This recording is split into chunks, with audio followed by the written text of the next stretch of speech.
unpopular opinion, but hip thrusts are not the best exercise for targeting your glutes.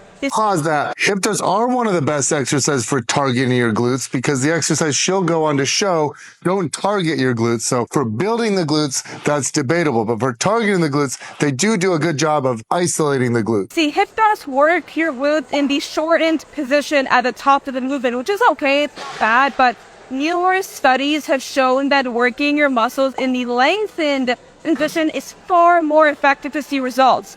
She is correct that a lot of studies show that working a muscle in the lengthened position is more effective than in the shortened position. However, we actually have a study on this. Plotkin 2023 looked at squats versus hip thrusts, and they tied for glute growth. So you have a lot of influencers out there who don't read research talking about research, but this is why it's important to actually read the research because we have a specific study.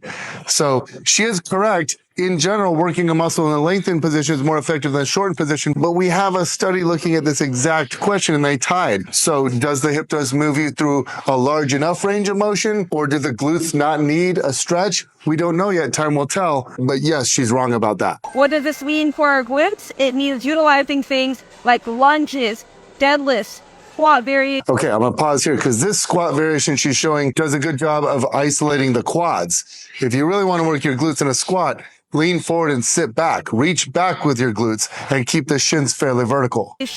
Those should be the bread and butter of your glute training, and then adding a couple of sets of hip thrusts here and there can complement that, okay? All right, so here, it depends on your goal. If you want to build your legs too, then yeah. If you want your quads and adductors and hamstrings to be big, load up on squats, deadlifts, and lunges. But if you're looking for mostly glute growth without a lot of leg growth, then you're going to want to prioritize hip thrusts and sprinkle the other exercises in. So, hip thrusts are not bad.